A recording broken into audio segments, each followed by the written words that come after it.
So Total Warhammer has released their video on the Empire vs Chaos Warriors Let's Play. I've already watched the video, but I've got to make a video on this. Let's get on with it. It's an in-game work in progress, so even though we're only a month out, any criticisms or pointing out of flaws of the game is invalid apparently. Shut the fuck up. Sega.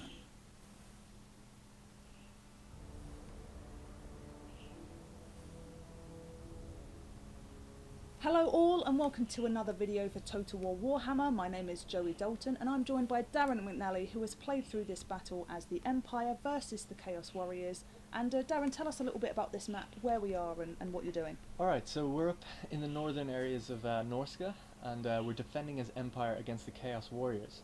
So this is a custom battle that we've played previously, or I played it previously, and we're kind of commentating over it in hindsight like we've done with the Vampire Siege. I like it. These massive ice spikes and mountains in the background adds a nice flavour and variety to maps. At least there's some good sights to see when you go marching about on the campaign, and it's not just winter versus summer versus autumn versus desert. I like that. So we're playing at the Golden Monolith. It's just a really nice looking map. It's also available on the campaign map. If you find it on the map, you can just go fight there if you wish. So I thought I'd do this in custom battle. It's a good example of defending against the Chaos Warriors horde as they come down into your lovely lush green Empire territories and lay waste to everything. This is a good example of what you can experience in the campaign, and so let's take a look really quickly over at their armies. Also, just to note, everything you see in the Chaos Warrior army will be present for you to fight against, whether you pre-order or not. Oh, it's in the game, guys. It's in the fucking base game, but you gotta pay for the privilege to play. Right, so here we go. This is the Chaos Chariot. They're armoured and they're anti-infantry. They're looking absolutely badass as Yeah, well. pretty terrifying, I've got to say. Look at their horns. Yeah, so everything with Chaos is embroidered again with skulls and spikes and metal and just, you know, like really, really evil looking kind of race. So over here we have the Chaos Knights, again armoured and shielded. You've got flames coming off the hooves of their cavalry and their eyes as well. Even their shields have flames. Flames are cool, but certain textures and stuff, the dwarves look a lot better. I don't know if this is an older build or something, but I really don't like the textures of this. Also, they're playing in 1080p, so it isn't a question of quality. Off them constantly. I think their shields are amazing. Then we've got the Chaos Warhounds, which have scaly skin. They're very fast and they're weak to armour. So scaly skin is like a type of armour? Yeah, so they're good against missiles essentially, and they're super fast, so they can actually That clipping. basically dodge them. Chaos Marauders, which are your kind of basic infantry, your kind of low tier basic infantry. They're shielded, so they're decent in combat as well. But behind them we have the Chaos Warriors themselves, which are And there it is. There is the clipping. Look at this guy on the right. Look at him. His horn is going through his armour. His face is going through his neck armour. The guy in the middle, not the bald one, but the guy to his right, is clipping the fuck all over the place. They're all clipping. This is what I'm on about when I say the engine is pretty shit. I don't know if it's the engine in this case, but whatever it is, the build of the game, the Total War series really needs to fucking sort out its clipping. Especially look at their feet. Look at how their feet is going through the ground. I guess in this one you could say, oh, it's a snow map. It's a snow map, so, you know, your feet are going to sink in snow. But they do it with every fucking game. Even on ground, solid ground. Their feet go through the floor. I'm fed a fuck up of this. armoured and shield, which are also armoured and shielded. They're kind of just the upgrade to the Marauders. They're much more powerful, much stronger in melee, much stronger in defense. Then over here we have the Chosen. Then over here we have even more clipping. These guys, it's getting pretty serious now when you get over these guys. They're looking pretty badass. They got even more spikes on their shields. And that basically means that they're more armoured and they're more shielded and they're very, very powerful in melee combat. And they have their great weapons variant over here, which means they ditch the shield and they just use two hands for their for their weapon here. And it's extremely powerful, really good armor piercing damage on. I swear down, the shield is the only thing that really makes all this clipping happen, because there's nothing going on really that's bad with these guys until we get into combat. As well. So those are the guys we want to watch out for the most in this battle. I think I'm watching out for this guy. That's true actually. So this is the Chaos Giant. That foot clipping. Pretty much does what it says on the tin. He's massive and he's ripped to shreds with bones and stuff all through. I love the skin Hell and his Cannon though. face. That's what we got here. Hell Cannon's really cool. It's got like bulging organic material on the back. That thing's pretty fucking cool. Shout out to Legend of Total War for his Hell Cannon use. And it's like this just insanely massive death machine that they can wheel around. You said it. Here we have the Chaos Trolls. Basically, again, do what they say in the tin. They can regenerate. They have poor leadership, so what happens a lot with these guys is they go into combat, they kind of do a lot. I'm pretty sure the Chaos have a ton of fucking monstrous creatures and beasts. Why do they have to use the trolls and giants that every other faction have used? Damage, then they kind of back out, they regenerate and come back in. They can flee pretty quickly. Yeah, and speaking of, I think they have fleas all over them. You can see them picking away at themselves. Then over here, lastly, we have the Chaos Warhounds. These Chaos Warhounds are pretty cool, but like I said, the vampire counts are very similar Warhounds. This is what I'm saying by faction variety. When you say, oh, it's a completely different race. No, it fucking isn't. It's a completely different reskin. The units will be almost identical. So evil factions will have very identical rosters to evil factions, and good factions will have almost identical rosters compared to good factions. They may have one or two unique units, but apart from that, it's negligible. So the poison variation. So you notice they have a kind of greenish tint to them as well. Basically, poison does speed damage and damages your overall strength as well. So when you get attacked by them, you're not as powerful. So you want to watch out for them. Again, just like a more powerful version of the other Warhounds. So the Fade to Black there, just for people who are wondering, is basically I had to enable a dev command to allow me to see beyond the fog of war to show you those units. Because I am playing as the Empire, and normally they're hidden in the Shroud, so I've just re-enabled that, went out and went back in. Here I am playing as the Empire. That's the Reichsguard unit there. You might have seen them in an introducing video. They're like really good shock cavalry.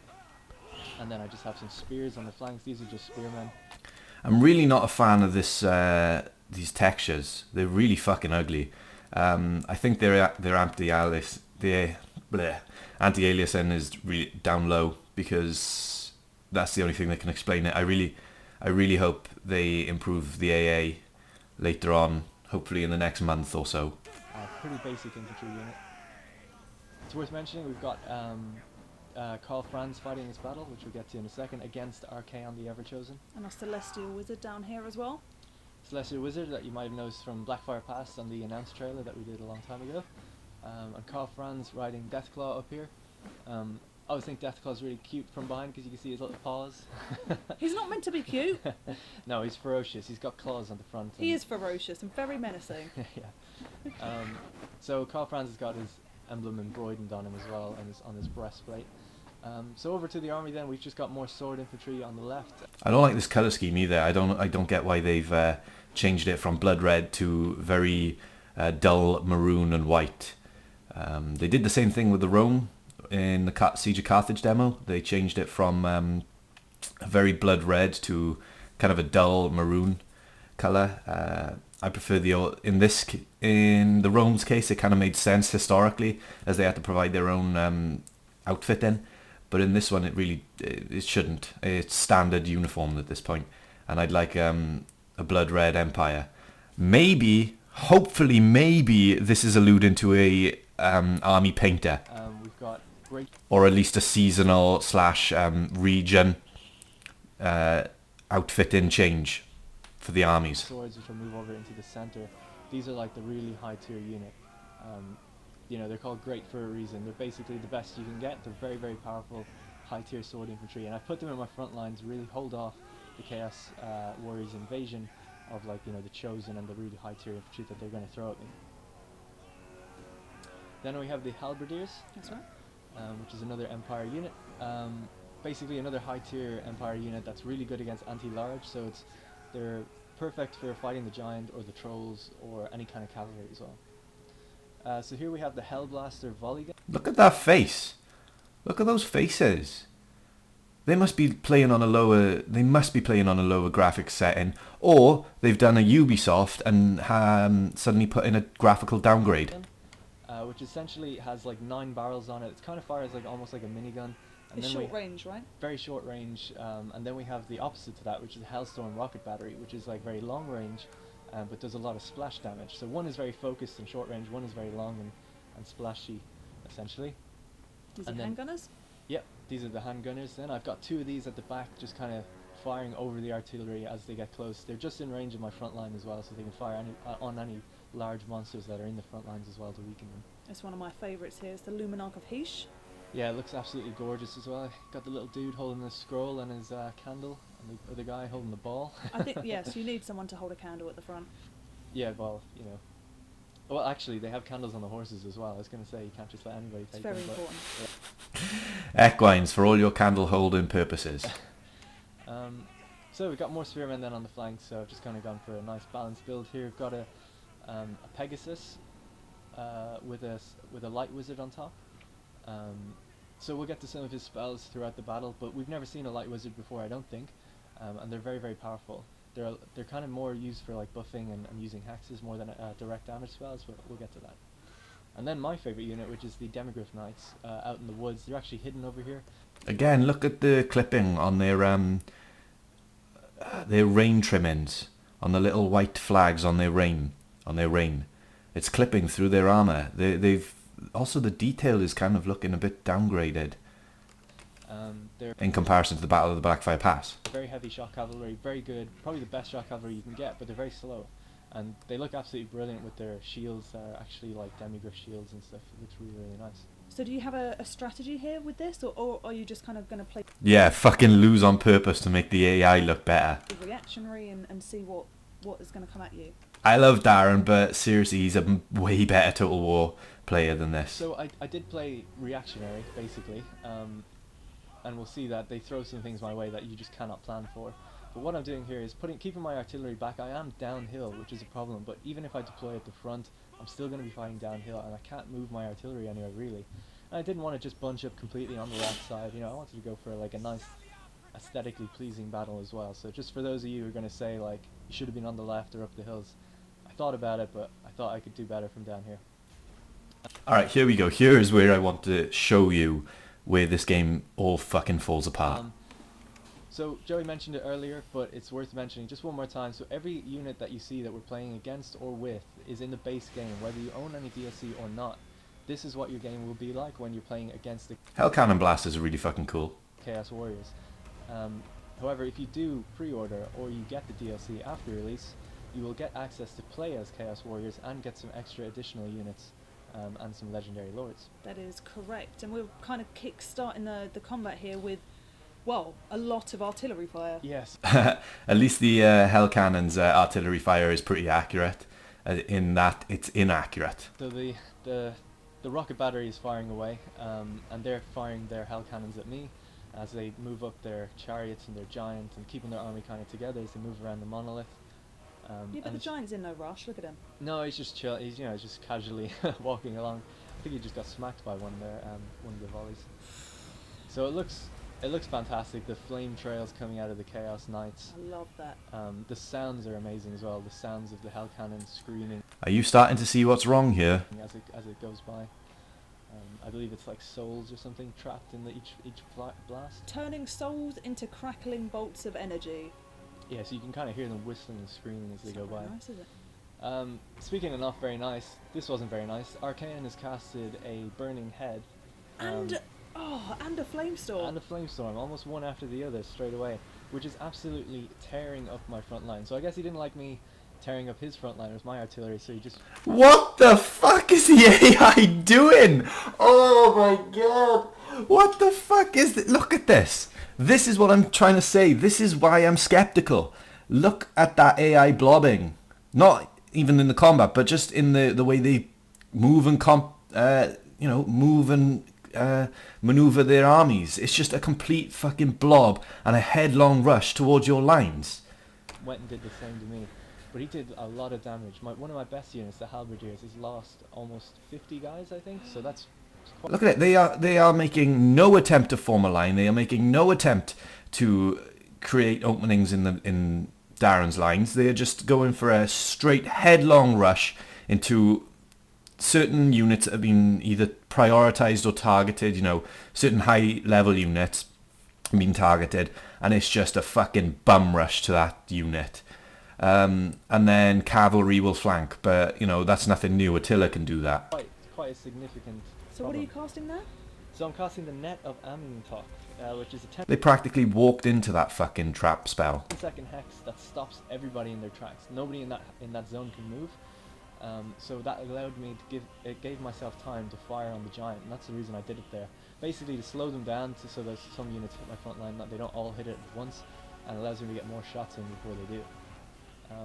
But you can see they very quickly, the Chaos Knights, like over on the left of it, engaged my cavalry. They haven't spotted my demigryphs, so my plan is to send my demigryphs out and around behind their artillery now and take out their artillery. Every shot they fire with their artillery is damaging my leadership, which is, you know, what morale used to be in the older games. So I don't want my guys to break and run away. You can see some of the guys are starting to run actually at the front because of the giant that caused... Count that. Count that. 1, 2, 3, 4, 5, 6, maybe 7 versus 1 halberdier unit. Causes terror, and the trolls that are encroaching, that causes terror as well.